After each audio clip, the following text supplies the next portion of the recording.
Mendoza. I'm a 16-year veteran camera operator here in Dallas, lighting director, DP cinematographer. This is my HPX 250.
welcome to the Dallas Producers Association's Texas Production Roundup. We've been doing this for over 10 years here at the Grapevine Convention Center, so welcome and have fun.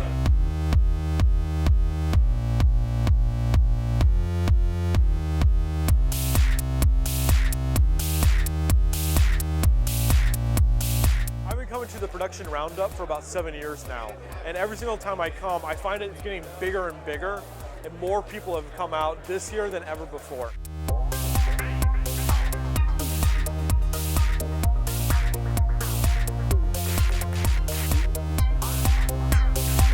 Things I was looking at was with Manfrotto is they have a small, compact, carbon fiber tripod.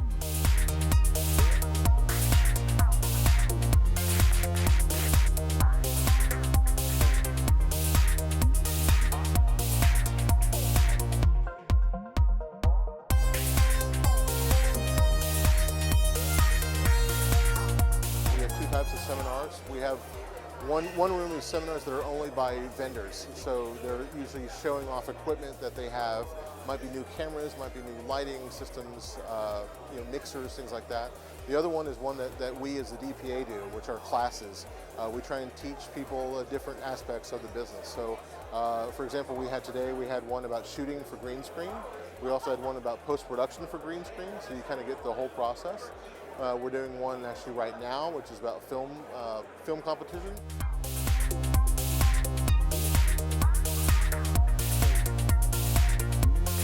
North Texas is a great, strong film community, and DPA likes to support that. And so by having this event, it allows local community, local filmmakers and production people access and an ability and a venue to have an exchange of information and access to tools that they wouldn't have otherwise, or it'd be very difficult for them to do.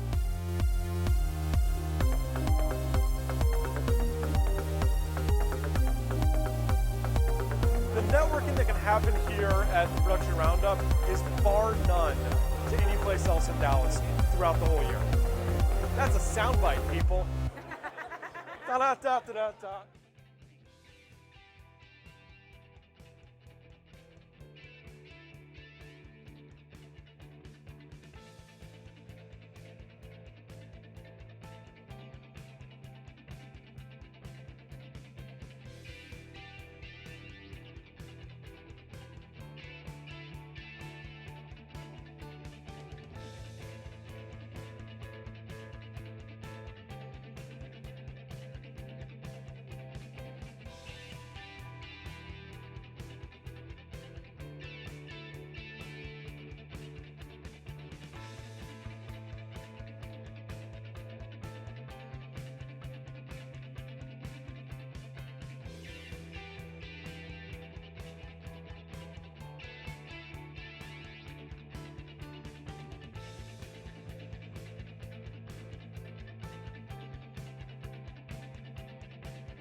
In a nutshell, we have some clients who give away cars to people who market their products. And so I had this idea to create a spot that, and this is kind of something where we built the creative and then we kind of sold it to a client, long story short. And they agreed to attach their brand to it. And so the whole idea is to convey that sense of that, bringing it home for the first time, how exciting it is, and just how little bit of imagination and ingenuity can, what that can really do for you.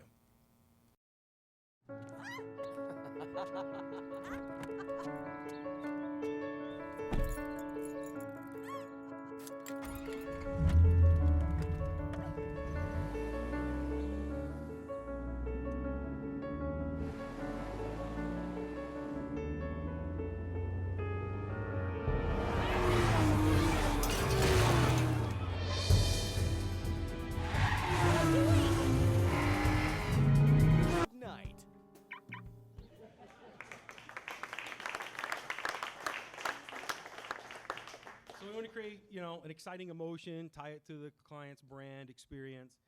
Well, quite honestly, when we pitched it to them, I kind of oversold the vision a little bit.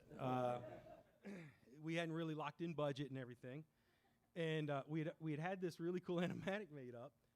So I'm going to show you this animatic. It's basically the same story, just slightly different twist. But this is what we sold them, and part of the creative process was creating these storyboards and creating what's called an animatic, which is kind of adding some loose sound design and animation to the storyboards to kind of get the client to see what's going on.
So our client couldn't afford aliens or the end of the world. So they loved the concept, but when we started working out budget numbers and everything, they clearly could not afford the mothership. So we had to get creative, and so we weren't really quite sure what we were going to do. And so I guess I'm going to show you, the best way is to show you what the raw looks like, the unprocessed, and then we can kind of continue the conversation from there.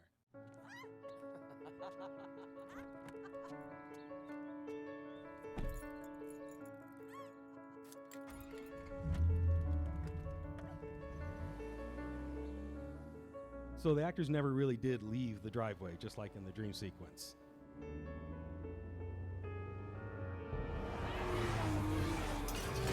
This is stock footage from ABC Disney.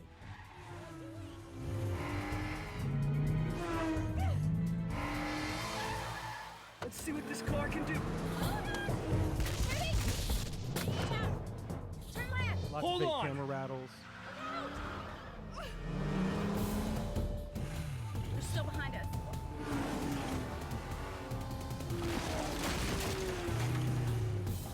Watch this.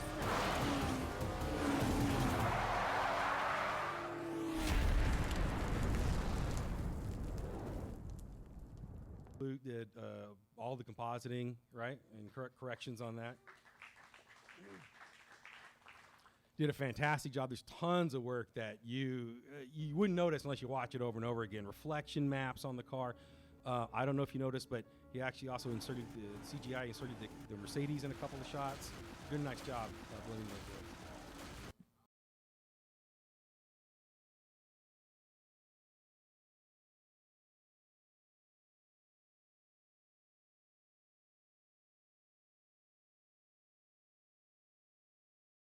We had some challenges. They had written in quite a few locations, and it had to be shot in English and Spanish. with 2 different actors because they couldn't be the same actors, and it was a lot of client input on that one. How much do we have in checking? What's it gonna cost this time? I don't know. I'm not sure. You know it's not gonna be cheap though. To catch how we kind of saved them a little money on that with the multiple locations, and we had to go back and shoot it in Spanish. How much do we have in checking? What's it gonna cost this time? I don't know. I'm not sure. You know it's not gonna be cheap though. Well, can you put it on your card? No, mine's maxed out. Do you have any room on your card? We're gonna have to talk about this later. Okay, I gotta go. I can't hear you. Hello? It was so frustrating. Every time we thought things were getting better, something unexpected would happen. How can you save for college or retirement when you're barely keeping your head above water? What we did was, when we broke down the show, we knew how we were going to end up shooting. First of all, grocery stores are insane. We've shot in a grocery store before. It costs a ton of money if you try to lock it down yourself. Try to work around a practical grocery store, it's a nightmare. So we knew a grocery store is a really ambitious location just right off the bat. So what we did was we scouted locations that we would like to shoot in, and I predetermined what my shooting millimeters and angles were, and we just paid them a little bit of money, and we shot background plates. Then we took those measurements and went into studio and basically recreated our camera within that 3D space and put our actors on their marks and said, act like you're in a grocery store. The lighting from both locations, matched colors as closely as possible, tracked which sources we're emulating with their. We actually put people in the marks on the practical location, so we had visual reference as well.